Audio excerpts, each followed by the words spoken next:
Yeah. Y'all know the vibes. Y'all know the energy. You guys are tuned into the Link Up featuring Lord Brunson, Symone Stanley, and I'm your guy, Tone DeShields II from Chalk It Up Sports, where no matter if we win or if we lose, we just got to charge it to the game. And Yes, sir. unfortunately, there's been a little too much losing for my taste, a little too much losing for my liking, LB. Nah, I feel you, man. We've been down. We've been down big time, but we've been blessed at the same time that nobody was able to capitalize on it. Now, that don't mean that our actions are inexcusable. What that means is we were granted another chance, and this is truly, I mean, truly a must win. We have to go on the road and beat the Minnesota Vikings. No ifs, ands, or buts about it. I can't disagree with you. I think you laid it out perfectly. In short, the Eagles got blessed this week, or last week, however you want to break it down. But when you see the Cowboys lose to the Panthers, right? When you see the Commanders lose to the Chicago Bears, and unfortunately, we gave the New York Giants some level of confidence. They still not making the playoffs, but the reality is we bailed them out. We gave them one. And the reality is you were granted a new lease on life, or how do you say, you were given an extension on your lease. You know what I'm saying? Because the reality is the Eagles have not been playing their best football all year long. And they started the season 4-0, and they had the Broncos on the ropes, but folded in the fourth quarter. And then that Giants game, they fell into a 13-3 hole, managed to come back and secure a 17-3 lead, and all of a sudden they lose, what was it, 34-17? So it's been a tale of two halves all year long. And that's something that frustrates us as just spectators, as just, broadcasters, right? I can only imagine how frustrating it is being in that building as a player and you trying to figure out what is the problem. One side of the ball doing their job, the other side not. One half we cooking, one half we not. It's emotionally jarring, if you ask me. I agree. I agree. It is emotionally jarring. The thing about it is I feel like the guys are coming together at the right time, though. I truly feel like this is about to be turned around, and everybody's going to have to eat their words. I'm telling you, I truly feel like it. Yeah. And it's predicated on everything. Is predicated on an offensive line and that they could play better. That's all this boils down to, honestly, in my opinion. The problems on the offensive side of the ball. It all boils down to if the offensive line can play to the level of Stoutland University. Right now, they haven't been playing to that level. That's the smallest thing and the easiest thing that you can fix right now, and that can get the train back on track. But you ain't lying, man. It's been emotionally jarring. We're not used to losing. We're not used to making videos about losing and being losers. Like that's what Commanders content creators and Cowboys content creators do. Yeah, Giants content creators, all that. Yeah. They're used to the inconsistencies, right? And not used to that. You nailed it, bro. I think all season we've been complaining about predictability, and we've been complaining about play calling, and we've been complaining about the passing game, so on and so forth. And when you really look at it, the Eagles' offense was predictable last year. The difference is you couldn't stop us, regardless. Right. That was the offensive line was so dominant last year. Saquon Barkley was running through Broad Street regularly. You feel what I'm saying? So when you couple an offense that's not really that complex, right? Because you're so talented, you don't really overcook it. You just let guys do their thing. When you couple a predictable offense with now your offensive line is not doing their job, now everybody else is looking like they're not doing their job. Right. And so I really can't just say it's 100% on the offensive line, because Saquon Barkley is only 135 yards off of where he was last year at this time. Oh shit, for real? He only 135 yards off, Tone, from where he was at this time. You know what I mean? Let me pull it up. I never thought about it from that perspective. I'm telling you, when I mean, so of course I'm frustrated in the way things look, for sure. For sure I'm frustrated in the way things look, because I expect us to be a little more dominant. You know what I mean? I don't know if y'all can see this. Hold on. I got you. I can bring it up for you right here. Yeah, pull it up in another square. Yeah, so it looks a little jumbled, but I'll read it. Saquon Barkley's first 5 games this season, 95 carries, 325 yards, 3.4 yards per carry, 3 touchdowns, averaging 54 yards a game. His first 6 games last season, 91 carries. So he had 6 less carries, 482 yards, about 100. I'm not 100 and something. You know what I mean? It ain't that crazy off. 5.3 yards per carry and 4 touchdowns. Yeah, that's about 157 yards. Yeah, 157 yards. Right, but you would think it's way worse. You know what I mean? Yeah, just because how it looks. I never thought about it from the perspective of where he was last season at this point versus this year, because honestly, the main difference between last year and this year is he hasn't really broken the big runs. Exactly, but judging by this, did he have that many explosive runs last year to this point? I'm sure he did. He had the explosive run. He had a couple against the Packers. He had the infamous one against the Saints, the one that got us back into that game. Right. He didn't have an explosive run in the Atlanta game. He had that one long one in the Buccaneers game, and that was it.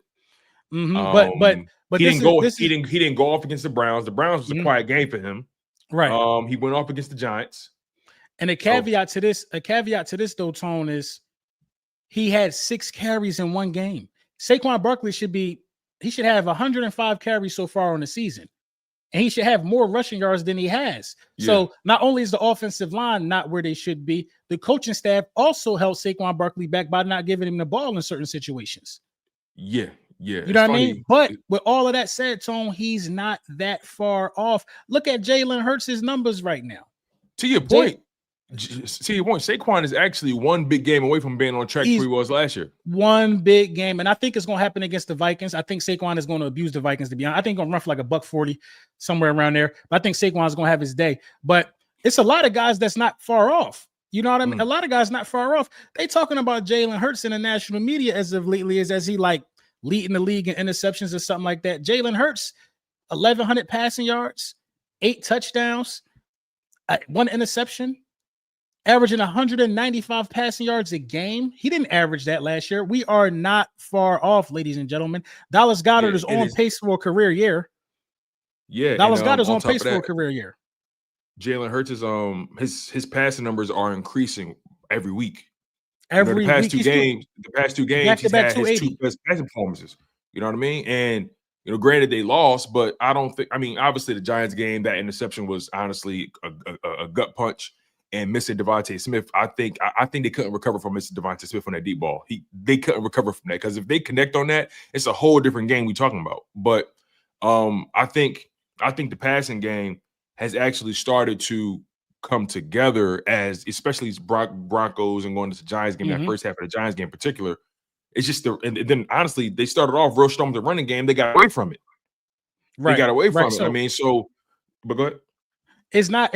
So I'm not worried about the passing game no more. I'm not even gonna hold you. I'm not worried about the passing game no more. We lost the Giants game because they had our number. They had our number on a day where the defense wasn't their best, and that's what tends to happen sometimes. They just had our number, bro. You cannot that loss was supposed to happen. Clearly, that loss was supposed to happen. We ain't tackled well. We got our ass whooped. That was supposed to happen. And injuries started piling up too. I mean, you lost Queen in that game. Jalen Carter didn't play. I think Reed Blankenship got banged up. Landon Dickerson didn't play, obviously. But I think for me in that Giants game defensively, the moment, and this is where I completely submit to you, brother. Keely Ringo is not an NFL player. I mean, we knew that though. But I was in denial. You was in denial. You was in denial, and I let you have it. You see, I was in denial. No, but I feel like I have a responsibility to this platform and to you, my guy. He is not good. He's not even average. He's not even average, bro. I don't even text you about it no more. I don't even say nothing. I know your eyes work. Your eyes work just like my eyes work. I don't text you about it no more. I don't say nothing. I saw this man. Hold on, Tone. I gotta take this. No, you good. You good. I was literally, you guys watching that Giants game, saying to myself, he's getting beat by number 3 and number 4 wide receivers. He was getting cooked by somebody named Little Jordan Humphrey. Little Jordan Humphrey. He was getting smoked by a SoundCloud rapper. Let's keep it a buck, y'all. Little Jordan Humphrey. Who is this? Who is that? Little Jordan. Bro, he sound like a YN. Like, so it's just it's just one of those situations where, he cannot play on this defense. And if I'm Vic Fangio, he can't see the field if I can help it. If I'm Vic Fangio, and by the way, you guys, just to give you guys some context, Quinyon Mitchell was limited in practice today, so that's a positive sign. That's a positive sign. Quinyon was limited. I thought he wasn't going to practice. He was limited on yesterday. So that's a good sign going forward, right? But Keely Ringo getting smoked by a SoundCloud rapper, Little Jordan Humphrey. Who is this? Little Jordan. Keely Ringo a bum, man. He's a bum, man. If you notice in the first half, every scoring drive that the Giants had was catapulted by Keely Ringo folding on third down. Yeah. Because they did their job on first down, did their job on second down. The Giants couldn't run the ball in the first half. They couldn't run the ball. They actually couldn't run the ball until like the last few drives. Because at that point, the game was getting out of our hands. And, turnovers and so on and so forth. But like the reality is, it wasn't a situation where I felt like, yo, you can't. I think Adoree Jackson played better than him, and he didn't even have the best game. But it got to a point where in that game, what's the young boy name? Jackson Dart. He was literally just looking for number 7. Yeah. Find number 7, you converting. Target number 7, you converting. It was that simple, Symone. We knew Keely Ringo wasn't better than we knew he wasn't good because he couldn't take the job from Adoree Jackson. I'm not here to tell y'all I told y'all so. I would never do that to y'all. But we knew this. It's cool, man. This one took the cake though. This the play that took the cake. Oh, what was it? Somebody caught a pass on him and fell. He let him get up and run another 5 yards so he could lay a finger on him. Oh, yeah. That was I was like, man, get him off the field, get him off the team. Get him out the city, get him out the state, get him out the country, get him off the planet. Yeah, that's bad. He gotta go. No, he can't. Honestly, he gotta go. People talking about trying him at safety. No. I'm done with him. You want him to be the safety net to guarding a touchdown? You want him to be the safety in charge of making sure nothing goes over the top? I'm cool off of him, bro. Get him off the field. I'm cool off of him. And by the way, y'all, I said Quinyon Mitchell was limited yesterday in practice, so that means it can only get better today. Also, Zach Bond, full participant. Jalen Carter, full participant. Jordan Davis, full participant. So that's good. Landon Dickerson was limited as well yesterday, so that's a good sign. Grant Kakatera still not practicing with the oblique. Seems like guys are starting to get healthier. It also seems like Zach Bond's kind of been dealing with little ticky-tack stuff week by week, but for the most part, he's been playing at a high level. I think Zach Bond actually played his worst game of his career as an Eagle against the Giants too. Yeah, he did. You know what? I didn't want to bring this up because, I don't want to make no excuses for the L, but I feel like players was hesitant to make cuts on that field for some reason, bro. I just feel like we wasn't flying around. I don't know if it's because it's MetLife. I just feel like dudes were like, yo, my career is more important than going all out on this turf. I swear it seemed like that to me. Because there's no way that Jackson Dart is hitting Zach Bond with the AI crossover in the middle of the field like that. Unless he don't want to plant. He ain't trying to tear nothing. I'm gonna be honest with you, too. I actually agree with you. I didn't think about it until you just said it though. It's one of those things where, but while I was watching the game, the whole time I'm talking to my wife before the game started, I said, listen, we got to be careful in this game. Because in my opinion, the biggest win in this game, again, I'm talking to my wife about this. She don't care about this shit, but she listening to me. I'm telling her, I said, the biggest win in this game is leaving healthy. Right. That's the biggest win because so many players complain about this field. So many guys, their seasons, their careers end on this field, bro. Sidney Brown tore his ACL on this field. You feel what I'm saying? Like Malik Neighbors. Didn't Saquon tear his on that field? Yeah, like guys, like that MetLife turf is a cesspool for injuries and death. And to your point about that, did you say death? Yes, like death. I'm going there. That field is cursed like that. that field is the pet cemetery. Like guys, I wouldn't put it past guys for kind of tiptoeing on that field a little bit. LB. No, yeah, I wouldn't put it past him either, man. I really feel like guys was making business decisions, man. But I got another foul on my desk, man. Sad to say, y'all. Who? Andrew McCuba. The fouls on my desk, man. You don't give but him. McCuba is a rookie, though. I feel like a rookie. McCuba is one of the worst. He's one of the worst safeties in the league right now. Okay, but McCuba is a rookie. I feel like it's a year for growth, getting better as the year goes along. Like it's not. We went over this, Symone. This is not the year for that. Yes, he had to come in and start right away. But at the end of the day, he's a rookie. Like it's gonna be growing pains. I think we got spoiled by the Quinyon Coop thing. That those guys coming in and doing what they did so quickly, and under Vic Fangio, we kind of got this assumption, or at least some people do. I don't want to speak for nobody on the show, but I feel like some fans have this assumption, whereas though because of the Vic Fangio defense, because of what Quinyon Coop did, now we know how to get rookies going quick. And look, even Jahai Campbell had his rough patch against the Buccaneers, right? He gave up that big touchdown to what's the boy, Bucky Irvin? Yeah.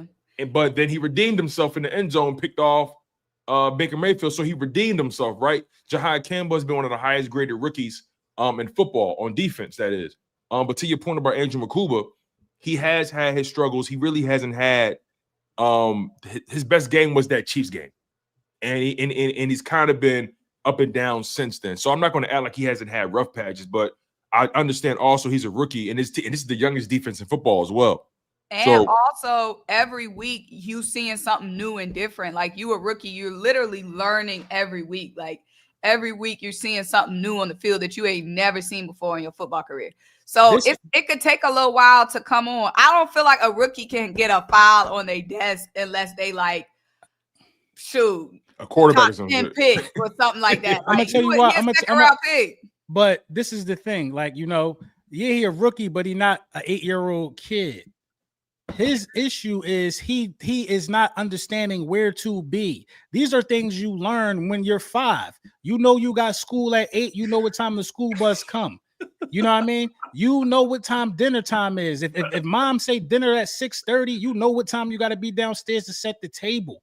You know what time bedtime is. You know where you're supposed to be in that damn bed. He don't know where he's supposed to be on the field. That means he not looking at the playbook. That means he not understanding his assignment. This is a guy that was in college. That's about knowing where to be, submitting this, doing this on time, all of that. He's not understanding the simple concepts of his job, like being on time. You called the football game recently, right? Listen, LB. What time did it start? What time did you have to be there to call a football game? Listen. McCuba, I think there's two different things being discussed. I feel like is McCuba playing up to par for what we need for a top defense? No. But can we expect a rookie to just come in and be a world beater? No, at the same time. So I don't think the foul has to be on the desk for McCuba to say, hey, we might need some better play there. Like, I don't think that means that McCuba is cooked. It just means, hey, we in a position to maybe run some G back. We need a guy who's ready now. Right. I don't think I'm not saying get him off the team. I'm saying he's not doing our defense any favors right now. I'm saying that you might want to look at CJ Gardner-Johnson again. You might want to see where Justin. You might want to see where Justin Simmons is. And honestly, I think that I said this yesterday. Justin Simmons still available? Yeah, I think he is. Damn. You know what I mean? And honestly, I think that's the only play that Howie Roseman has.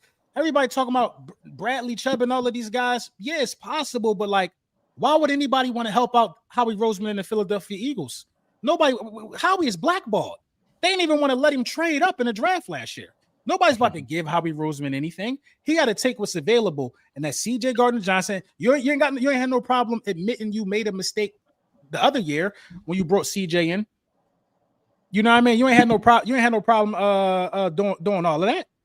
So do y'all feel like with Justin Simmons though, it's week 7. This man ain't have no off season. He ain't played football since what? Last season. December, a whole He's- year. Yeah, he's at the Falcons last year, so yeah, December, January? early January, yeah, January. Yeah. So, I mean, I like it. I'm just kind of wondering, like, shoot, is he gonna what he gonna look like coming off? He not. I agree. He not in shape, and it's probably gonna take him 2 weeks to pick up. But I think CJ Gardner-Johnson is in shape. He know the system. He know the players. He know the city, and you could get him on a cheap veteran deal. We might we would be crazy. I feel like to not bring in CJ Gardner-Johnson. I don't think they're gonna do it because they don't want to admit a mistake. They're gonna live and die by Andrew Makuba, which could be good for Andrew Makuba in the long run. But right now, Andrew Makuba is not playing good. I think, although I do see where Andrew Makuba has been an issue at times, right? I will say that. Like Symone said, I'm still rolling with the fact that he's a rookie. There are startup costs to being a rookie. I mean, we're going into week 7. We know Vic Fangio's defense isn't the easiest to pick up, right? On top of that, when it comes to this, on top of that, I think safety is really not their biggest issue, if I'm being honest. It's not. They're so although I understand Andrew Makuba hasn't been playing the best, I think if CB2 was playing better, maybe you'll see a better Makuba. That's just my opinion on that. Also, when it comes to the CJGJ angle, I'm torn about it because I see people screaming from the hills, sign CJ. And I'm like, for me, I think that ship is sailed for one. For one of the reasons being, like you said, LB, I think the Eagles would not revisit a mistake like that. Because when they traded him, I didn't want the trade to happen. I want to make that abundantly clear. I think we all were in agreement that we did not want that trade to happen. But nonetheless, it happened. So you get traded to Houston, and then Houston goes on a crazy losing streak, and then they decide to move on from you. I'm not saying he's the result or the losing streak is a result of him, but CJGJ was in Houston, and Nick Caserio, the GM, and D'Amico Ryans, the head coach, decide to move on from you. D'Amico Ryans is a former player's coach. He understands what comes with this game. For D'Amico Ryans to move on from you is strange to me. So then you go to Baltimore, and you don't even play yet, and they already told you, nah, we good. And it reminds you, Baltimore is desperate for players. They are hurt. Their whole defense is top cheese. Their defense is cooked, and they need players. They need talent. And they decide to move on from you. Something that don't smell funny to y'all? Yeah, but I mean, he's ours. It's like your crazy cousin. Right. Like, yeah, he ours. Our crazy cousin. Like, we know why he probably got moved on from, but we already know. But you already told your crazy cousin to get the hell out. And then next year at the cookout, you go give him another chance. New year, his issue was with Slay. Slay not here no more. Bring him back. Right. And I'm saying his issue was with Slay. Him and Slay had something going on. Slay not here. Bring him back. We tried to get him out of here because, in our opinion, we're trying to save money for all of these guys on his defense that got to get paid down the line. But Jalen Carter would be the main focus. He's probably slated to make $40 million a year, but he also another guy that got to play better. If we keep it at the beam. Yeah, if Jalen Carter doesn't reach that pinnacle that we expect him to reach, he's not getting $40 million. He's not getting $40 million a year. And you can get and it's not about money no more. You can get CJ back on a 1-year deal. I don't think it was ever about money with CJ, by the way. It wasn't, but you could still get a guy back that knows the system. And Justin Simmons, he knows Vic's system too. So that's why we were drawing that conclusion, to begin with. But of course, like y'all said, man, safety's not the biggest issue here. It's not the biggest issue here. You can kind of teeter around with safety being what it is for what it is right now. Mm-hmm. The biggest issue is edge rusher on the defensive side of the ball. And we lost another. It's just like let's talk about who we lose. Zadarius Smith decides to retire out of nowhere. What do y'all? Let's try to read the tea leaves. Let's try to speculate a little bit. Okay, let's play a little game here. Like, what do you guys think went wrong with Zadarius Smith? Because he was actually at that point their best edge rusher. And he decided to just say, nah, I'm good. I honestly think it was a personal reason. I mean, he said that. I'm trying to get you to speculate what it was, though. What was that personal reason? Saying I 1,000% think it was a personal reason because one of my friends, she does his hair, and she said she's an Eagles fan. She said it's definitely a personal reason. So I'm not speculating because she said don't speculate. He got G going on. Okay. Yeah, it could be it could be something with family, kids, something like that. You know what I mean? But if I had to speculate from a football standpoint, it kind of felt like, you know, that they gave him a heads up that they might be trying to shop him around. He like, yo, I ain't got time to be moving around again. You know, It's funny you said 12 that. 13 year. That was my initial thing from the outside looking in. It's funny you said that. My man Marcus Thomas said that. We do a podcast, the Bardies podcast, and it's exactly what he said. That was his first thought. He said that was my first thought when it broke. I did a video on it. I was like, yeah, it seems like he might have been packaged for something. And they like, talked to him, and he's like, listen, I'll just retire. It's all good. You're not about to trade me for 1 year to Arizona. Because remember last season he signed with Cleveland, and then they just traded him mid-season to Detroit. I mean, that's not a bad situation to get traded to, but because remember, Detroit, Aiden Hutchinson, I think, was down, right? So they needed edge rusher help. He actually balled out over there last year too. He balled out in both places. It's a lot to move like that. It's a lot to be moving around. When you're a veteran, especially because think about it like this, right? Even Slay, Darius Slay, right? He did like he went to free agency and he didn't just take any bag. You know where he went to Pittsburgh. Pittsburgh is 5 hours away from Philly. He did that because not just because Pittsburgh is a good team. He did that because his family was settled into the Philadelphia area, the Pennsylvania area, kids in school, you know, his wife, all that kind of stuff. Moving cross country or down south is a lot for your family, especially when you're about to retire. You know you're gonna retire. So why even do a whole crazy move, uproot your family? Let me just take this bag from Pittsburgh. I could drive to work, check on my family on the weekends. Like it is what it is. So, you know, these older guys, it's more about than just football at this point. You know, when you get to that back into your career, now it's about making business decisions. Now it's about the travel, what make more sense. So, yeah, man. Listen, I wish Darius Smith the best, man. Obviously, him moving on definitely hurts the Eagles, but at the end of the day, man, guys got lives outside of this. And I hope for the best for him. I hope for the best for Cash Doll. It was really good seeing her every Sunday. You know what I mean? So yeah, 1.5 sack, man. Listen. It was about old girl popping up. Yeah, 1.5 sack, man.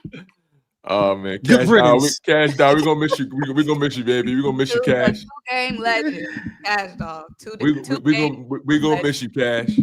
You know what I mean? But posted both of my posts about her. She posted it. Now she gone. She gone with the win.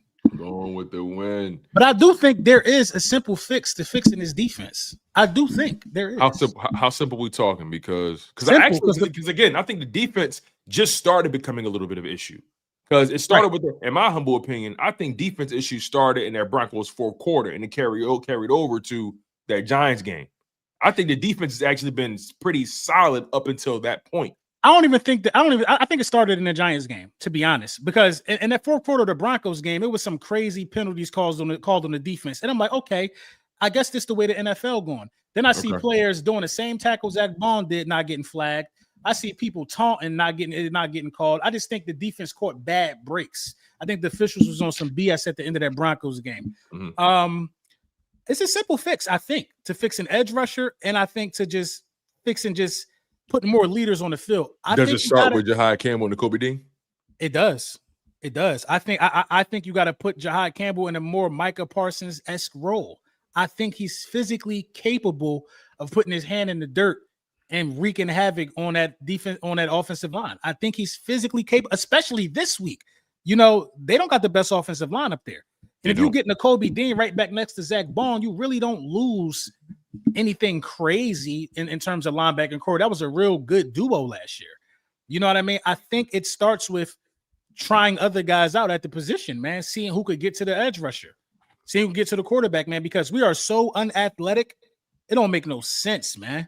We are so unathletic at edge rusher, man. And that's the biggest issue right now, man. And no Nolan Smith. Nolan Smith is still on IR. He won't be back into that Packers game. But I think you're right, LB. I think that is your best option, your best course of action when it comes to the edge rusher position, because you just so happen to be blessed at linebacker. I don't know how the hell we're using Jalen Hunt. Is he even rushing the passer? Bro, I don't know. Bro, Jalen Hunt has not taken that next step at all. I don't think he has a sack on the season. I could double check that, but I don't think he has a sack on the season. But to your point, again, Jahai Campbell is probably your most versatile linebacker. And actually, he is outside of Zach Bond. he's probably one of your most versatile defenders, actually. You could put Jahai Campbell on the edge, use him in, like you said, in that Micah Parsons role. You know, he could rush standing up. He can rush in the 3-point stance. He's that versatile. He can drop back. He can even play safety. He's that athletic. He's that good in coverage. Jahai Campbell, again, is already one of the best defensive players in football at his rookie season. And I think he's on pace to win Rookie of the Year. That's just my humble opinion. But Jahai Campbell, you move him to the edge, you automatically get more athletic at that position. You're able to keep him on the field, and you bring the Kobe Dean back in. Like you said, the Kobe Dean and Zach Barn are already your proven duo. The Kobe Dean, his snaps weren't really that high in that Giants game for obvious reasons. It was a short week, and you know he first game back. I didn't expect him to do too much, but I think if you're Vic Fangio after losing to Darius Smith, you have to get Zach Barn, the Kobe Dean, and Jahai Campbell on the football field at the exact same time. That is your only course of action to help generate some kind of a pass rush, because it's not the only one. That's not the only one. So that's course of action A for my playbook. B would be to move Jalen Carter to the edge more frequently. And then you can insert more of Morrow or Joe. Ty Robinson and Morrow. Okay. Exactly. Right next to Jordan Davis. So yeah, that's a heavier defensive line, but that's a combination of guys that are capable of getting to the quarterback. And it'll improve your run defense. Exactly. So I see Fangio doing one of those two things.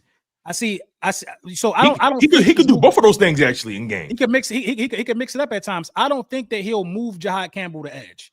I mean, the guy's having a great season at edge. It's like why move Cooper DeJean type of situation in my book. When somebody's that good at the position, you got to figure something else out because you got that position sold up. Because Nakobe Dean coming off injury might not be as good as Jahai Campbell. We already know he's not as good as him in coverage. But if you could move Jalen Carter around the offensive line on passing downs, put him at edge. Mm-hmm. Put Jalen Carter at edge. Put him at edge. That pocket is going to collapse on that side 9 times out of 10. Interesting. It's going to collapse on that side 9 times out of 10. They have options. Going up against guards and centers. Them tackles are a little lighter and they got slower feet.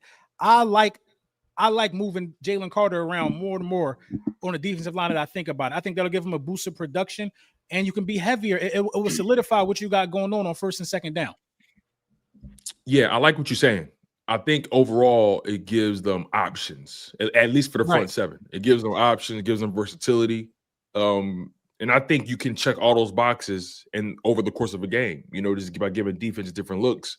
And overall, I know the edge rushers haven't been as dominant, but I still think I still put CB2 at the forefront of the issues. Yeah, me too. No, it got to be edge rusher. It got to be edge rusher. It's close though. Like it's not like it's not like a far gap. I think it's interchangeable, frankly.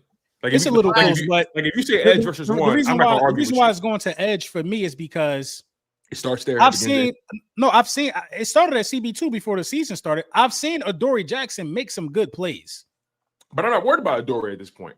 Honestly, I'm just not. It's a Quinion's going to play. They sat Keely down. Vic already said Keely not playing this week. He said it. Yeah, I mean, he said Adoree Jackson starting. He said that. He basically said that. But that's Vic's fault for even letting him start them 2 games. It's because I think Adoree was hurt one of those games. It was the Buccaneers game. He was healthy enough, and then he went with Keely. Yeah, so you're right. So Adoree couldn't play the Bucs game. That's where it started. And and Keely played well. But I was telling people, I said, don't get too hype about it because he really didn't get targeted like that. So nonetheless, he played in the Bucs game, did what he did. Then we get to the Broncos game, and everything just started going downhill from there. So, no, he played. I don't really think he played bad in the Broncos game. He missed. I think he missed like a crazy tackle or something like that. He takes poor angles, but Adoree Jackson, Keely Ringo should never take the field over anybody in a starting capacity. Man, I've been saying that Giants game was criminal. Yeah, it was the tackling for me. The lack of. Man, he just don't even be knowing where he at, man. He was getting cooked by number 3 and number 4 receivers. Simone, that shit was nasty work. I'm like, what? Look, Jordan. He shouldn't make the team next year. Little Jordan Humphrey, he was getting cooked by SoundCloud rappers. I don't know who none of them is. Man, they got a release buddy. But agree with the defensive line in that Giants game. It was way too much freaking time. Yo, they had Jackson Dart pirouette like a ballerina. It was way too much time. And it's like, I get we injured and all that. The depth is just not depth thing. And it wasn't even like the time, like the times where we was able to collapse the pocket, we just could not get our hands on this dude and sack him. Yeah, it was annoying. It was times when they had him around. He moving in slow mo. He not even doing nothing crazy. Right. It's like we just trash. He moving and around. It's like they moving like slow as molasses. Like you already know. Sometimes like somebody break free and you like, oh, that's an easy sack. Like it's gonna be a sack. You don't even feel like it because you just know we slow. Like, and look how frail he is. The one time he got touched accidentally, he only went in the blue tent. Facts. The one time he got grazed, he was in intensive care. Because I saw the hit, I'm like, I don't really see where the issue is. Like, my man was in a tent. Imagine if he had got sacked 4 or 5 times in that game. He should have been sacked 4 or 5 times. That would have been the game. Period. Right. Honestly, if he got sacked 3 times, 3. Man, if Jalen Hunt catch that pick, he already on the ropes. Let's talk about the man of the hour, though. If the offense can't put together 2 halves, Kevin Patullo got to go. My only thing about it is I just feel like he's not going nowhere. So it's kind of like we know he ain't it right now, but it's like, is Nick Sirianni gonna pull the plug on Bestie? No. So it's kind of like I already feel like Kevin Patullo isn't the long-term answer. So I'm already his file, to your point, not just on the desk, man. I'm already filling out paperwork. I already got the stamps on it. It's just a matter of putting it in the mailbox, bro. Like I'm over the Kevin Patullo thing, honestly. I just wish we could know what's going on inside the business office. Let's send the reporters to their offices, okay? Because I don't need to hear from Lane. I don't need to hear from Jordan Mailata. I don't need to hear from the players. You know what? I want to hear from Howie Roseman. What's going on? What's happening? To your point, Symone, I'm tired of hearing about. That's why I labeled this. That's why I labeled the thumbnail. Talk is cheap. I'm tired of hearing about meetings y'all had. I'm tired. That's what I'm saying. Like, are you on the phone or are you not on the phone? Are we getting somebody? Are we not? Is Kevin Patullo actually on the hot seat? Not just I'm tired of chatty patty nobody, but Patullo's on the hot seat. I think how we gonna call the play? I think how we gonna call the trump card over Sirianni. I'm tired of chatty patties, like, you know what I'm saying? And most of the time, them chatty patties be people that's not even playing. Most of the time. It'd be guys that people that's not even getting no minutes. You know what I'm saying? Like, I'm tired of seeing reports that this person said, like, I saw a report saying somebody like, yeah, this feels like 2023. I should slap the hell out you. But you know what?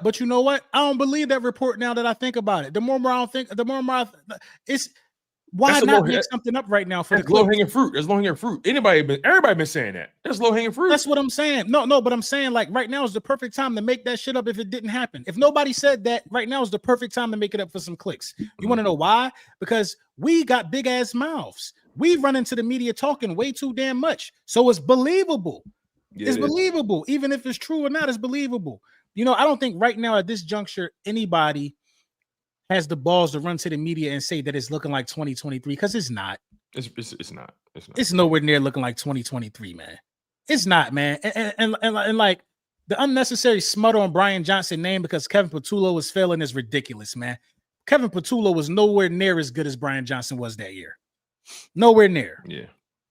And Jalen Hurts already said directly out his mouth that this ain't 2023. It's not the same team. It's not the same players. It's impossible to be 2023 because every team reacts to stuff different.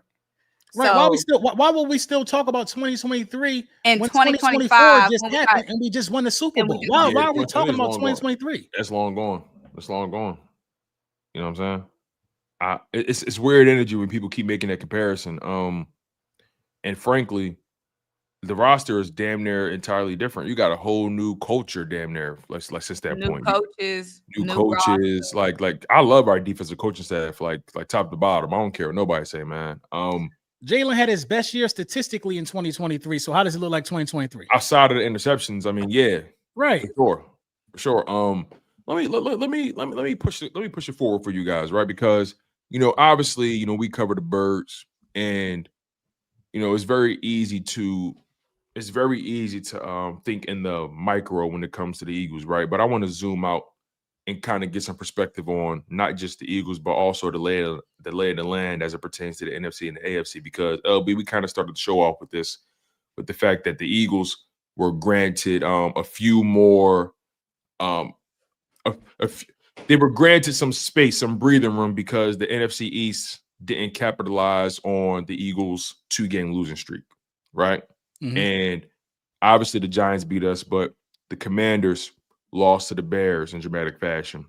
Ooh. And by the way, Jaden Daniels has not been playing well this season at all. He's been hurt and he hasn't been playing well. Let's call it what it is. But then the Dallas Cowboys, they've been putting up all those numbers on offense, but they can't play defense. And they lost to the Panthers this past weekend. So also on top of that, when I look at the lay of the land from the standings, I see a 3-1-1 Green Bay Packers team that doesn't scare me at all. I see a Buccaneers team that's 5-1, but it always takes a last-second drive for them to win a football game. I don't know how long that can last.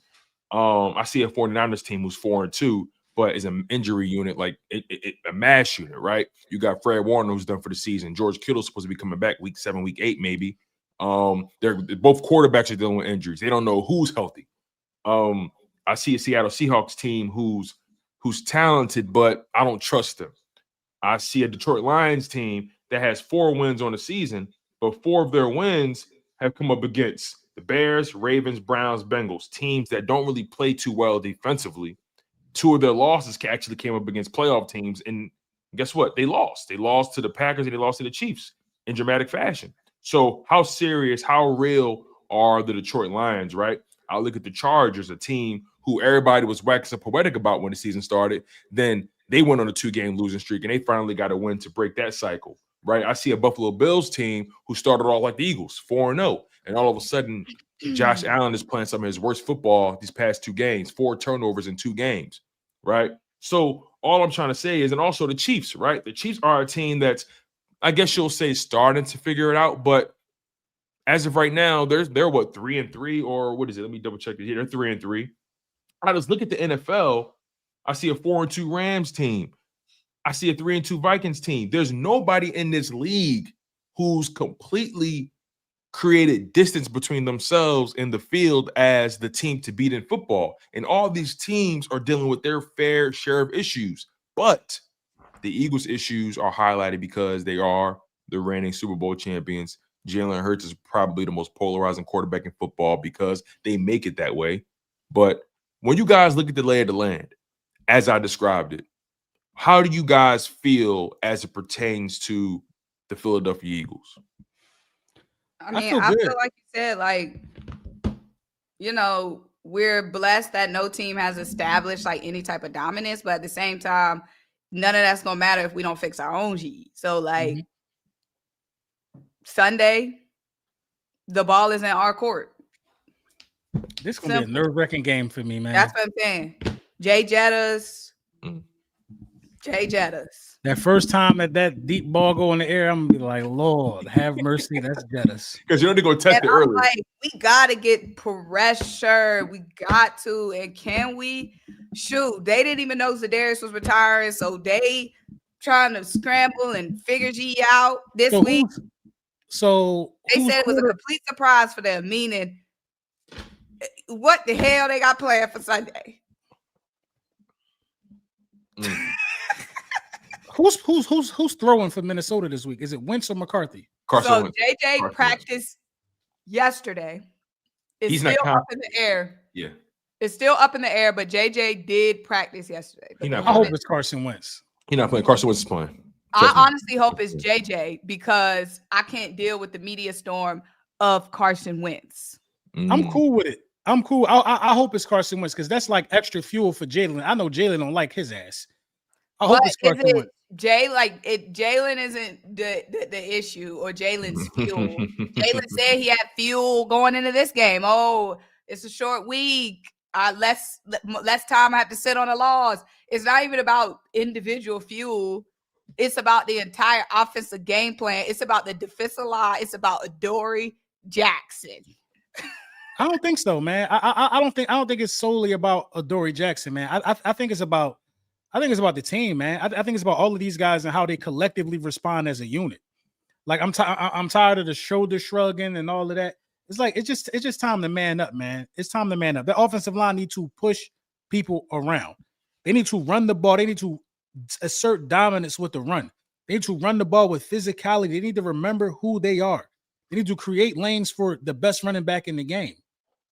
You know, see, that's what I'm saying. Like, it's not even about Jalen's motivation. It's about the motivation in the trenches on both sides. It's about the motivation in this secondary. Like like Landon Dickerson practicing. Is Landon Dickerson even healthy? He need time. He ain't been healthy. He has Landon and Cam Jurgens have probably been Landon and Cam Jurgens have probably been your worst offensive linemen this season. They have not been playing well. And they've both been injured. Jordan Mailata been getting beat like a drum as well. But you got to think about it, though. Like, I feel like Mailata trying to overcompensate for what the other guy's not doing. Like, I think, for example, right, in that Giants game, if you notice, those 2 sacks, it was 2 sacks that got given up, right? But what happened was Brian Burns had stunted over, and Brett Toff didn't pick up the switch. Right. So, but look who's out there, guys like Brett Toff ass. Right, like Jordan Mailata did his job. Like when they stunted, Brett Toff is supposed to pass this man off and pick up the stunt. Both times, exact same times, he followed Mailata. Like, why are you following Mailata? They stunted, bro. Let your man go. Mailata got your man. Pick up the edge rusher that came in on the inside. I'm so 50-50 on the O-line because I think the O-line has been great in pass protection, though. They have improved in that regard. They just have not been good in run protection. You know, Jalen Hurts, far too many times I see him just with nowhere to throw the ball because the route design is ass. He's just standing around. He got to take a check down. You know, and the predictability of the offense is it's alarming, bro. You got way too many people pointing out Baldinger, Emmanuel Acho. You got way too many people breaking down film and showing us that we running the same plays over and over and over again, the same concepts. People know when we go and run. So how much of a hole does that really put you in as an offense when people know what you're going to do based upon how you lined up? It should be 150 plays that you could run from having a 2-by-1 formation. It should be 150 plays you could run out of that comp. You could run the ball, you could run hitches, you could do also, you could bootleg, you could do so many things with the same look. We do the same things with the same look. So everybody got to get their shit together. Coaching, everybody, man. Yeah. Everybody got to get their shit together, man, because it could get ugly. The only way we're still in first place if we lose is if Dallas win. And do we want to keep being in first place because we not winning? Right. Or do we want to, you know what I'm saying? Like who cares if you're in first place if you lose 3 straight and still in first place? That mean a division ass. Yeah. If we lose 3 Yeah, let me put something. I can't even say it. Let me put something in perspective real quick, right? I can't even say it. According to PFF, right, Jordan Mailata has an overall grade of 82.8. That's the 5th highest among his position. He also has a 74.5 pass blocking grade and an 82.8 run blocking grade, which is 5th at his position. So Mailata has actually been playing very well this season, according to PFF's metrics. Landon Dickerson, on the other hand, this is probably his worst season of his career. He has an overall grade of 57.7, which is falling off the bone, and we keep sending him out there. Which is 58th at his position. He has a passing grade. Crock pot short rib meat on his legs. Yo, listen to this. He has a pass block grade. He got a pass block grade of 45. And a run block grade of 63.3. He has not been good whatsoever. He's been busted though. He's been injured. No, we understand that, but I'm like, is it worth to have him? Like, why is he even practicing this week? This man needs time off. To your point, right? Before the season started, I said if I was the Eagles, after he got that surgery, right? If I said if I was the Eagles, I would actually just put him on IR and just start the season. Let him really get healthy. Let's not force him out there, or at least let him sit the first 2 games. You know, buy him some time. Like I feel like he's been. It's funny, right? He's been dealing with things his entire career. He has, but we drafted him with 2 knee braces. He had a brace on each knee. But this is the first year it actually looks like he's actually stopping him. This is the first year he actually looks like the injuries are bothering him. And the other time he's been pretty dominant with the injuries. So it's a little funny. It's a little funny. Look at the shit he do. He gets surgery, then he comes to instead of being off his feet, resting up, he come to practice with a case of beer. That was hilarious. I can't front. No, that shit was crazy. You know what I mean? I think they should have put him on IR too. I think we mismanaged his injury, and Yeah, we should have let him rest up so he can get healthy. Because we know what type of dog he could be when he's healthy. But Lane been in and out of games all year. This has been a really weird start for the offensive line this year for sure. A revolving door. Yeah, and Lane, even with the injury, she's been playing pretty well. Has an overall PFF grade of 77.7. That's 10th at his position. A pass blocking grade of 81.3. That's 10th at his position. A run block grade of 70.8. You know what I'm saying? Lane Johnson hasn't been bad. Hasn't been his best season, but he hasn't been bad. Just hasn't been healthy. Cam Jurgens hasn't been good this year. He has an overall grade of 64.6. That's 19th at his position. A pass blocking grade of 61.1. That's 23rd at his position. A run blocking grade at 66.1. He's been mediocre, quite literally. I feel like Tyler Steen has also been getting a little bit of a bad shake amongst people. But Tyler Steen, he's actually been a little better than Cam Jurgens. But overall, Tyler Steen, a 67.4 at right guard for his position. That's 24th at his position. 73.1 pass blocking grade. He's been pretty decent there. A 60.9 run blocking grade. So overall, the Eagles' issue when it comes to the run game is quite frankly the interior. Left guard through right guard, they haven't been consistently dominant, in particular in the run game. And it doesn't help that Cam Jurgens is a relatively undersized guy. And then Tyler Steen, he isn't built like a Mekhi Becton. You know, so I think that's the real issues for the Eagles, and that's why I asked myself, why do you keep trying to run on the inside? You need to lean on your best players on the offensive line. You need to hit the outside, get more pitches, more outside zone run attempts. Running on the inside is not helping you. You got to lean on Lane Johnson and Milata, who are clearly your best run blockers.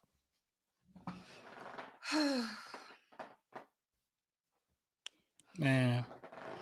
So how y'all feeling about Sunday? I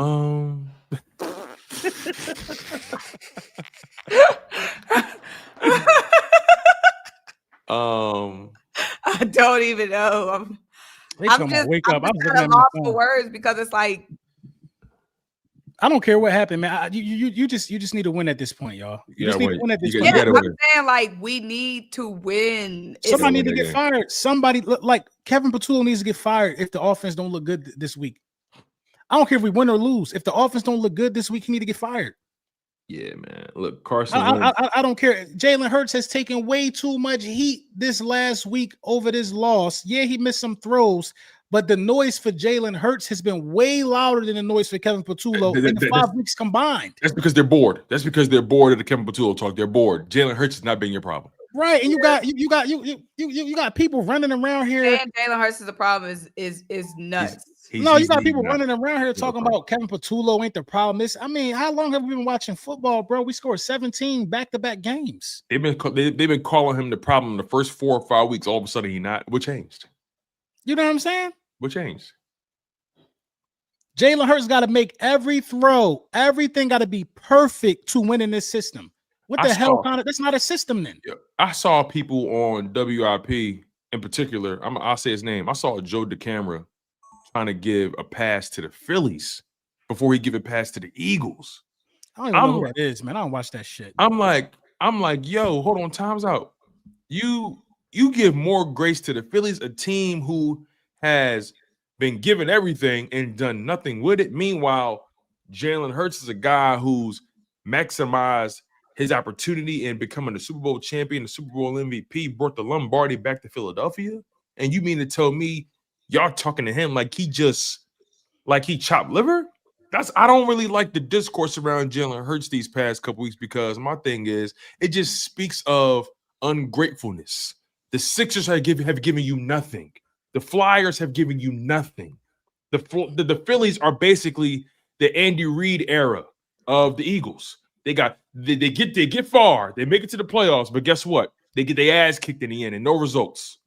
That's basically who the Phillies are. They've given you nothing since 2008 in the World Series, and Ryan Howard and Jimmy Rollins did their thing. Chase Utley, Pat Burrow, you know what I'm saying, Brad Lidge, and so on and so forth. Like they have given you nothing since then. But you got the nerve to talk about Jalen Hurts and the Eagles, the Eagles have given you 2 Super Bowl wins in the past 8 seasons. Jalen Hurts, a guy that y'all doubted, managed to leverage his opportunity, a second-round pick, and bring a Lombardi back to Philadelphia as recent as less than a year ago, and he's getting discussed the way he's been discussed. That's how you know it's narratives and there's agendas. The Phillies have done nothing to earn your respect. They've done nothing to earn your trust. I saw the dude Chase Senior say, that's his name, right? He do a Eagles joint. He follow me on Twitter. We follow each other. He cool guy, but he's like, I'm just intrigued to see what the offense would look like with Tanner McKee. I mean, I'm not saying let's bench I hear Jalen. that one more time. I just want to see what it would look like with Tanner McKee with this offensive line. Right, jail. and then what a guy who can't run at all. Jail. And then you got Dan Cilio and Howard Eskins. Oh, Jalen Hurts isn't the best quarterback on his roster. So many people have been waiting for Jalen Hurts to lose back to back. They had to wait a year to get their shit off, man. They had to wait a year to be able to talk down on this guy, bro. And that's the true definition of hate. This guy just won the Super Bowl. This guy been to 2 Super Bowls in the last 3 years. This guy is 2-0 in NFC Championship games. This guy is 1-1 in the Super Bowl. This guy is a Super Bowl MVP. I've never seen anybody get disrespected like they ain't never did nothing before. They would never do that. 2013 and skip the Super Bowl year to justify themselves. Oh, he was carried by Saquon Barkley. He got a Super Bowl because he played with Saquon Barkley and that and this and that and this and that, while they make excuses for everybody else. This is the oldest story of time, man. Josh Allen getting all the excuses right now. Patrick Mahomes getting all the excuses in the beginning of the year. Everybody's getting excuses except Jalen Hurts. You can't visibly see that and you know what? They don't even talk about how many offensive coordinators the guys had, man. They don't care, bro. They never liked him, and they'll use everything to justify it, man. Everything. Why Josh Allen they never win a Super Bowl, y'all? Because he don't got the same team Jalen Hurts do. But he Josh Allen. Why do he need it? Do y'all know that the Bills have lost every game that James Cook ain't run for 100 yards in? They don't talk about that type of shit though. Clock it. Bro, they don't talk about that. You're right. You're right. Like the reality is like you can't have respect for, you can't disrespect this man like this. I'm sorry. You can't, like, what franchise quarterback are you sitting there saying, hey, we got to see what the backup look like? That's only Jalen Hurts. That's only Jalen Hurts. Where do you get off feeling comfortable even throwing that notion or that question out there? They want him to lose his job. I don't care how people like to mask it behind, hey, we're trying to have critical thinking conversations, and we're trying to we're just trying to stimulate dialogue. We're just asking the question. No, some questions don't deserve to be asked. Sometimes I'm not allowed to ask my mom certain questions when I was a young boy. I'd be damned if I asked my mom a question about certain things. Certain questions you ain't got the right to ask. Jalen Hurts is a Super Bowl champion, Super Bowl MVP, balled out in the Super Bowl, balled out in the NFC Championship. Like no turnovers in the playoffs except for that one interception that ultimately was an extended punt. Like in the Super Bowl, like Jalen Hurts was lights out in the Super Bowl, and y'all talking about Tanner McKee? That shouldn't even be a fucking question. This is the problem with certain people when you put microphones in front of them, bro. It's like not even just microphones, a keypad. Like Tanner, that shouldn't even be a question. Jalen Hurts is a Super Bowl champion, Super Bowl MVP, an All-Pro, a Pro Bowler, a Burt Bell Award winner. He has given you probably your consistent experience of dominant football. Like he is the first franchise quarterback in Eagles history to deliver you a Super Bowl.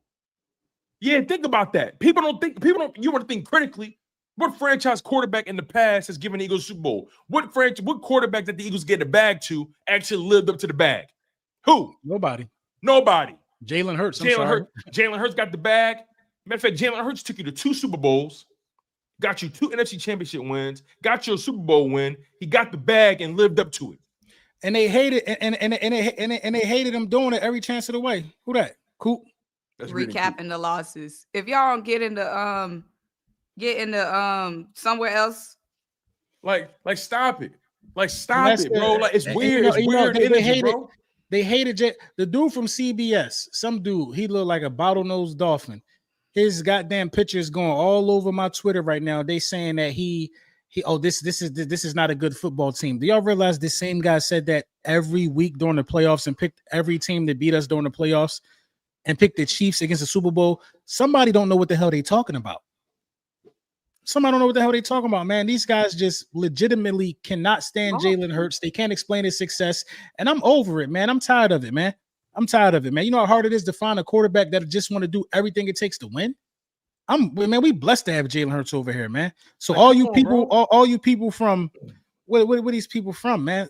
From South Jersey, Fishtown, all you people, man. All you people, you know what I'm talking about. All y'all from all of them other places, man, who want your quarterback to look like what you want him to look like. You got to deal with it, bro. I don't care if the man was sky blue, teal, navy blue, as long as he winning games. What you want Tanner McKee out there for? What on God's green earth do you want to see from Tanner McKee right now? I like Tanner McKee. He's a fine young backup, but he's a damn backup. That's what I'm saying. Don't make me dislike him. Like don't do it. He minded his business.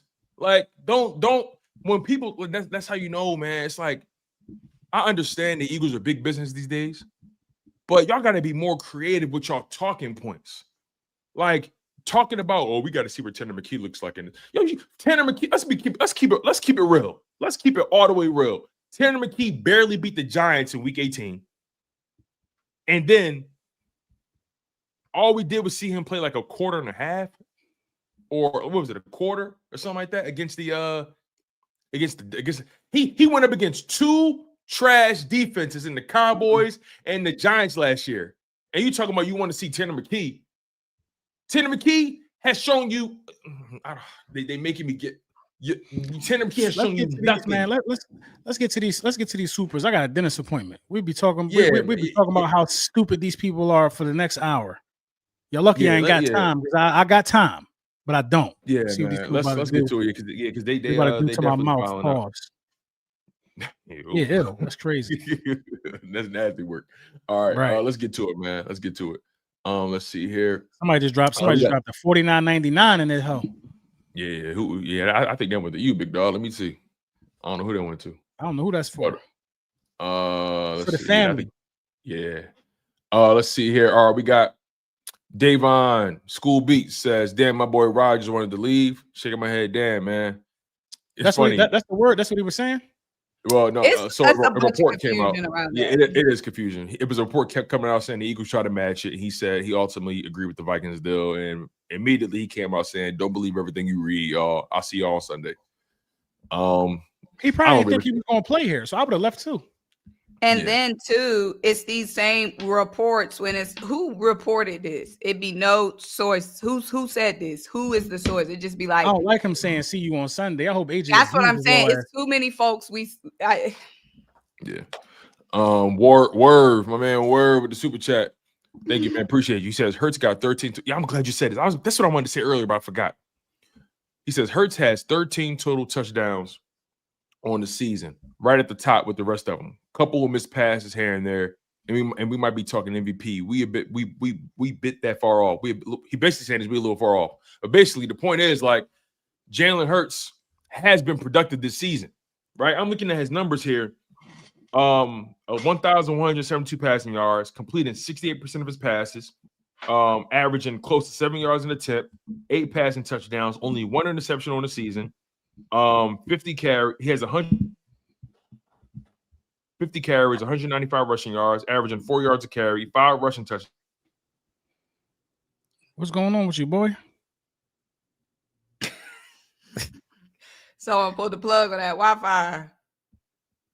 Damn. You can't get the super chat, Symone. I can't. You good? There you go, Tom. Why y'all don't be responding to my messages on game day?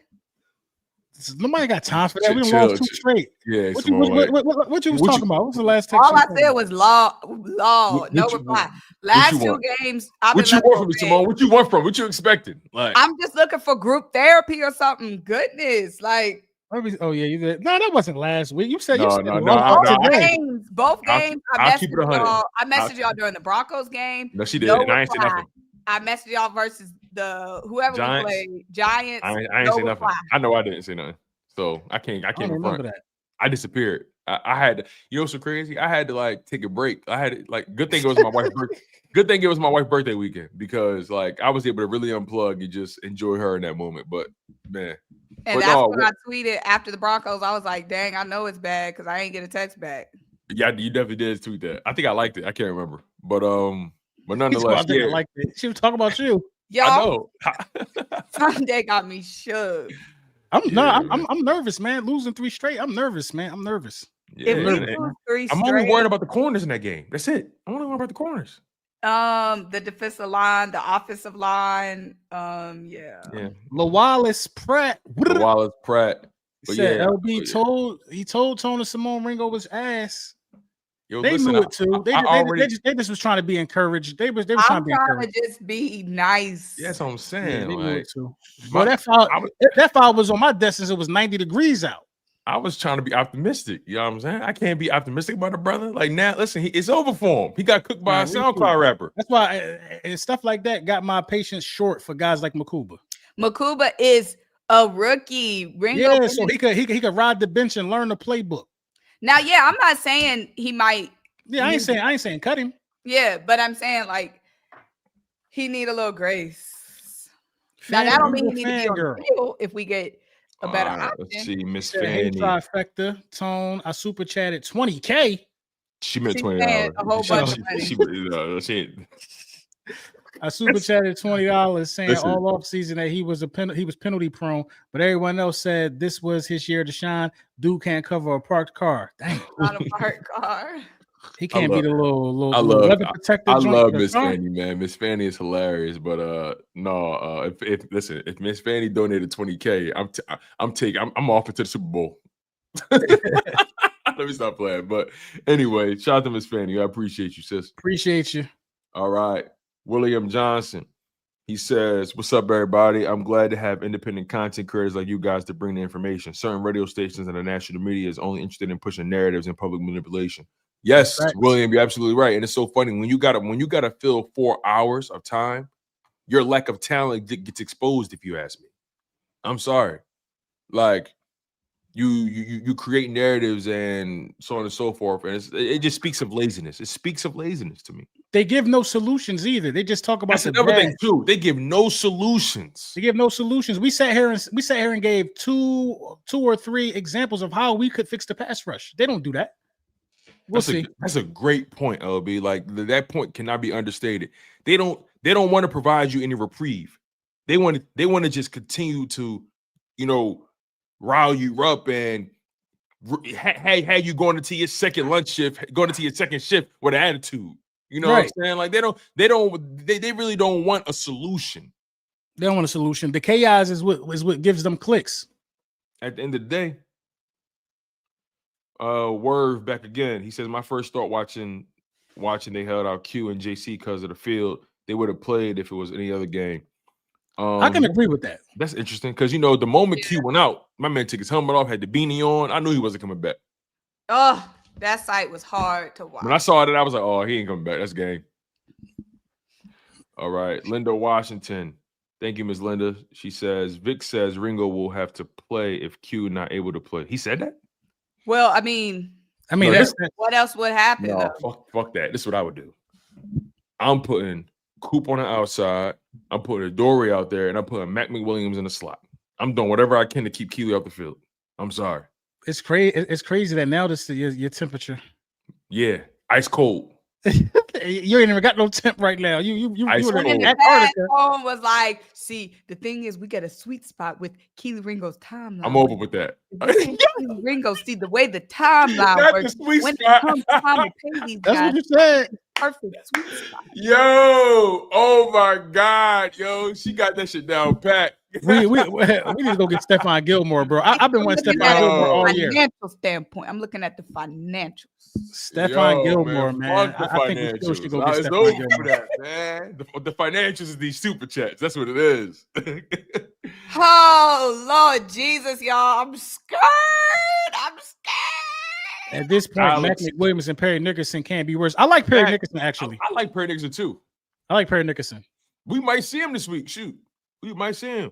We see Perry Nickerson, man. We down bad. Kevin Quinn with the super chat.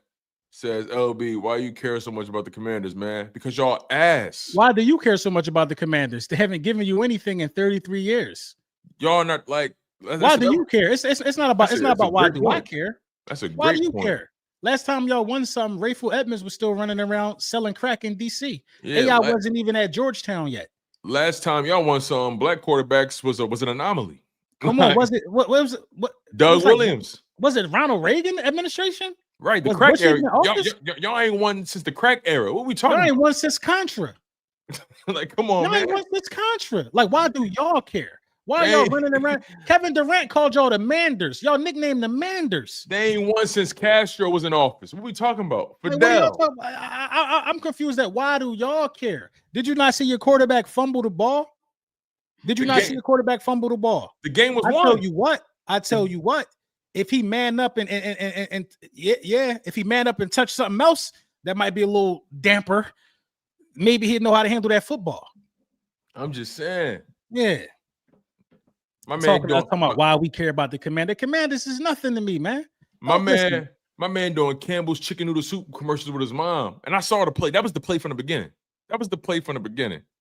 If Jalen Hurts would have fumbled the game away, he fumbled the game away. Y'all had the game. The game was won. Like I don't think we understand it significant. They told us, oh, you can't win with 3 turnovers. Don't count the other 2. Because y'all's about to win with 2 turnovers until he fumbled the game away. And why y'all running around here calling Jaquaski Merritt Bill? You don't get nicknames for fumbling. His name Jaquaski Merritt. They call me LB because I earned it. He ain't earned Bill yet. Moving along. Thank you for your super chat, though. Appreciate you, brother. You pay for that smoke. Anyway, let's keep this drawing going. Davon back again. He says, I feel like CB2 side makes it harder for Makuba. It does.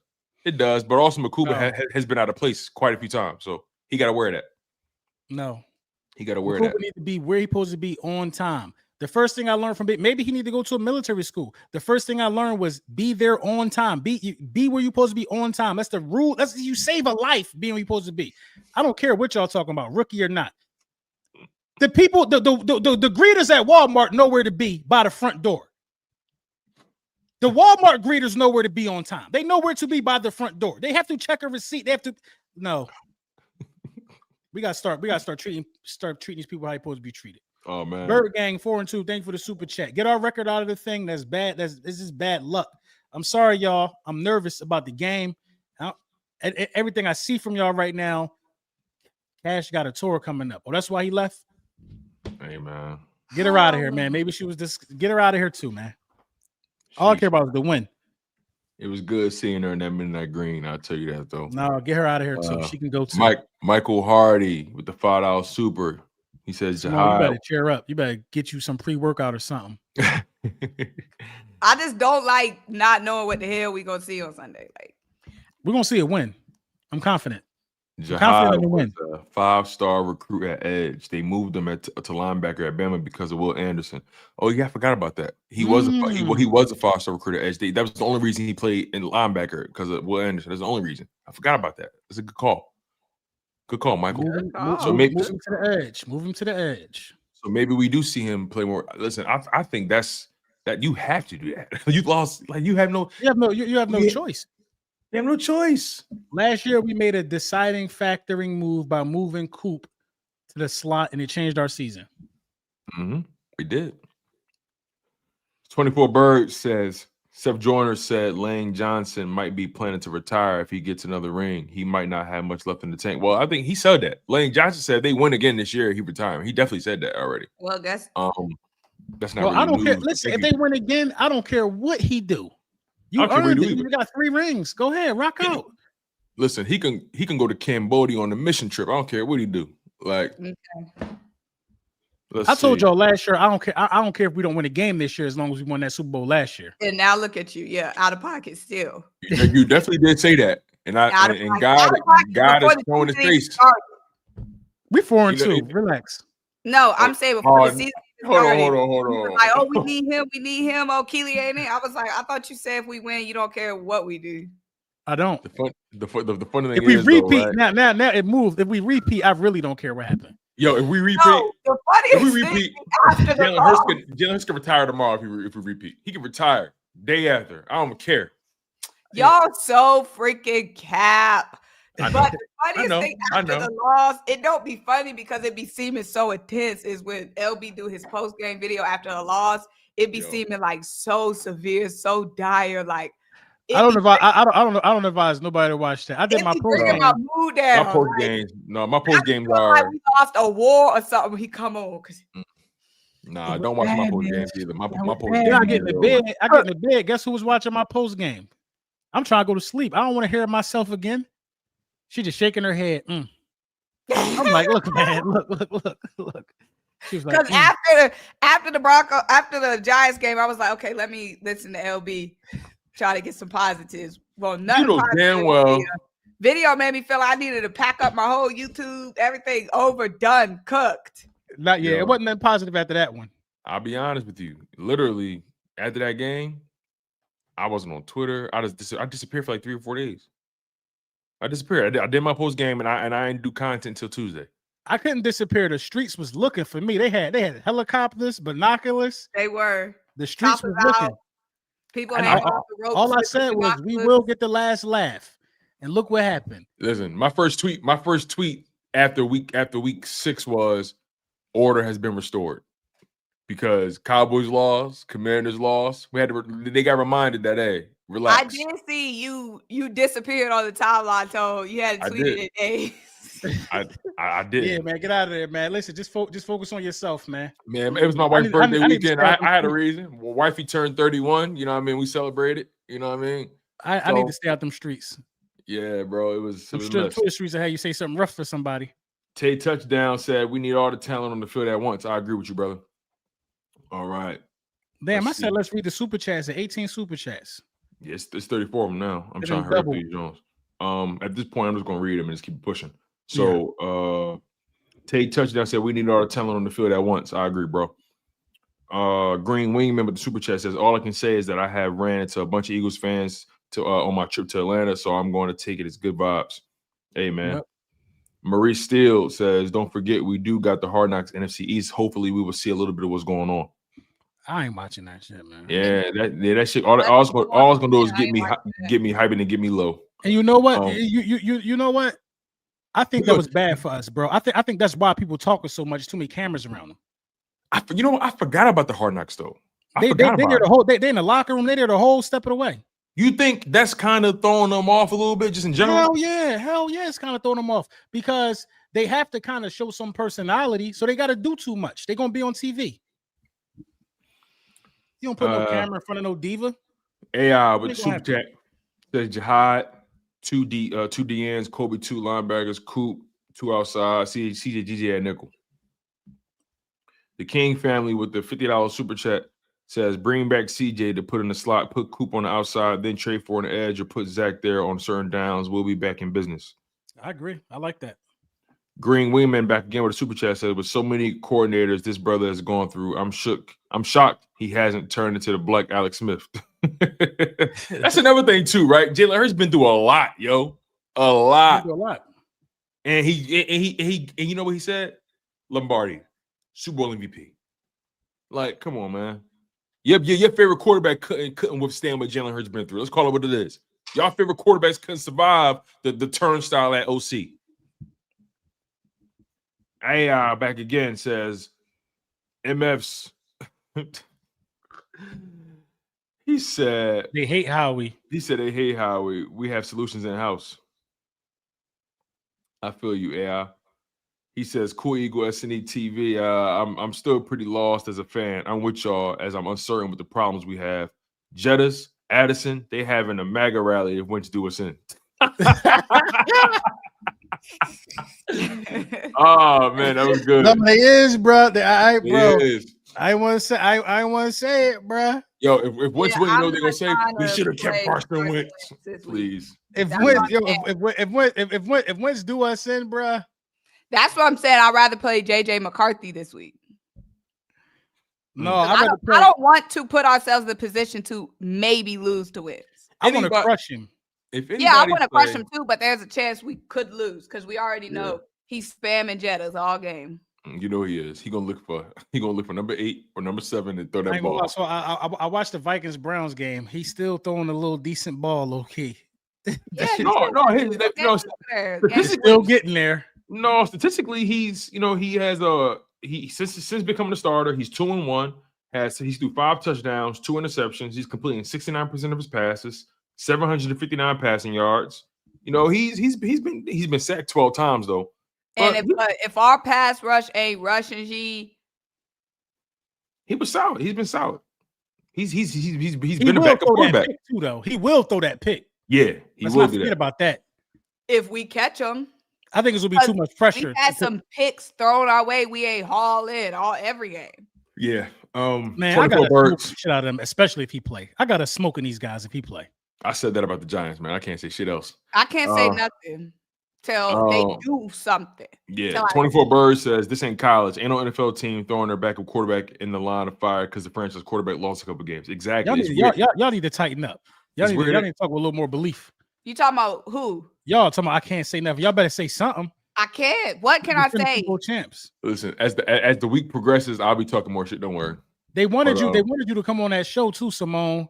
And they wanted you to come on that show and we lose and they win. They wanted that so bad for you on that round table. When I tell you when I tell you I put on my best performance, I bet you did. I bet you deserve an Oscar. Somebody in the comments was saying you was cooking. I need to go watch it. The way I've been performing on that NFC East round table, I'm telling y'all, I deserve an award at the end of the season. Because they trying you like you sweet. I need to get a clip of it. I need to post it. I've been putting on some of my best. I be closing my laptop at the end of the show. I'm like, dang, girl, was that you?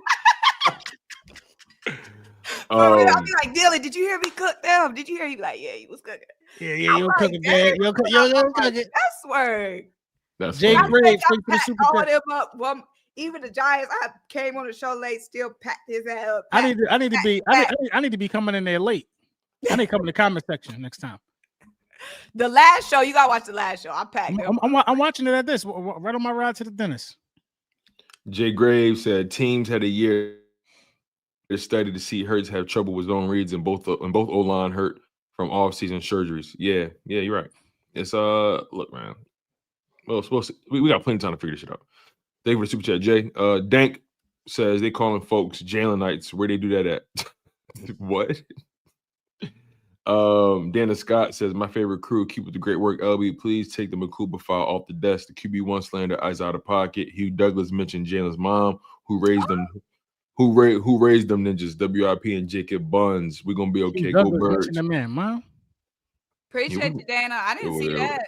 I gotta hear about that. What's going on? The file in question. Thank you, Gouda God says big violation for ignoring Symone text. Nah. 2 weeks in a row. Yes, man. Who said that? Gouda. We know you wouldn't. We know if you had them digits, boy. Man, you'll be spamming. We know. We know. So that shit, ding, ding. Is that the microwave? That's the doorbell. What you doing? Hey, y'all. Hey, y'all. Thank you for the super. He said, LB, I've been blocked on your channel since whence. I've done several. I served 2 life sentences, dog. Can I get on parole now? I got you. You off. You are off. You are off. And you will never be put back. Get on parole. You will never be put back in solitary confinement again. You have done honorable time. I will get you off today. I will get you a Hurt season hat. You have done time. I don't know what you did. 2 life sentences. I don't know what you did, but I'm getting you off today. That's the funniest super chat I've seen in my life. That is a funny. That's good. That's clever. Ken Do the Driver says, love the show. Keep doing your thing. Fly was fly. Appreciate you, bro. Appreciate you.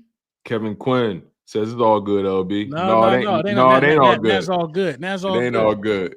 Yeah. It ain't all good. Y'all gonna lose to the Cowboys too. Sad life y'all live. Jerry Hart, they played him this week. Yeah, the Cowboys in the Dallas 429. Yeah. That's gonna be interesting. Hey, where you going, babe? Man. Jerry Hartfield with the super chat says, I've been singing that Bummander song all week. Left hand up. Man, that song is trash, bro. Keep the main thing. Sent the $10 super sticker. Thank you, man. Appreciate you. Charles T. Jr. says, get Arden Key from the Titans for the low. He's only 29 and having a down season, but the last couple of years he's been decent. Low risk, high reward. They said that about Jaquarian Bennett. Alex with the super she chat. leave out and the dog come down here crying to me. Man. I ain't leave you. I'm here. What you sad for? Alex said Hard Knocks in December gonna be crazy. Yeah, it is. We better be 9-2 by then. Something. I don't know. Please. There's another person right here, Marcus. He said, I've been blocked on LB channel for 3 years. I don't know what I did. Y'all need to start refreshing y'all memory. Dana Scott says LB still can't super chat. I still can't super chat on your page. Why am I keep saying that to you? I would have not blocked you. I don't know why some people can't. I only Michael, accept MasterCard. I think that's what it is. Only accept American Express. Michael Hardy says N'Kobe, if he is back to himself, will help us improve in stopping the run. He was very important as far as hitting the gaps on run plays and blitzing. That's another thing too. Yeah, run defense hasn't been the same since N'Kobe been out. Not saying Zach Bond and Jihad ain't good at it, but N'Kobe does help. But you did lose Milton. You lost Josh Sweat, who does good at setting the edge. So, Yeah. That's what I'm doing. I'm going on my block list. I'm unblocking everybody. Everybody's free to comment. I don't know how I did that. I'm sorry, y'all, for blocking y'all. I want to apologize to y'all. If I ever blocked you and you still been supporting me, man, that's real. I'm unblocking everybody. That is real. Eagle Vania. Everybody. This is the last super chat. I'm unblocking Al. I remember his name. I'm blocking people that requested. Right, I'm unblocking Al. I'm unblocking Marcus, and I'm gonna see why Dana can't send super chats. Yeah, Eagle Vania with the super chat is the last one. Y'all says here there are a lot of bandwagon Eagles fans from last year carrying bad energy, calling for QB1 head. The real Eagles fans get mad, but know how far we came. Exactly. It's a lot of new faces, a lot of new fans. So you got to think about that too. Mm-hmm. You know what I mean? Dank Bird gang blocked. I remember Dank. Yeah. He said I'm blocked on there. Damn. Yeah, but you guys, that is the show. We appreciate y'all for locking in with us as always. Y'all been donating hella crazy. Today was a real strong showing from everybody, man. Over 700 people across all the platforms. You guys have been fantastic. Smash the like button. Also, make sure you guys hit that hype button as well. That hype button is something that YouTube added, and it really helps the algorithms, you guys. That's something that they're doing to help promote content. So make sure you guys not only hit the like button, don't just make sure you're subscribed, but also make sure you guys are hitting the hype button. And I think the hype button is only available on mobile. So make sure you guys do your thing. We really do appreciate the love and the support. Any final words from y'all, Symone and LB, before we get out of here? Win a gosh darn game this week. Win the game. Man. Win at all costs. Win. I don't care if the score say 13-10. Win. Please, for the love of everything. Win, please. Shout out to Jake. Been following me since 2017. For sure, man. Shout out to y'all, man. We appreciate y'all, man. It's just been been pardons. Pardons. I'm giving out pardons. Giving out pardons. You exonerating people? Yeah. Emancipation Day is what they calling it. Man, freeing you. That's funny, man.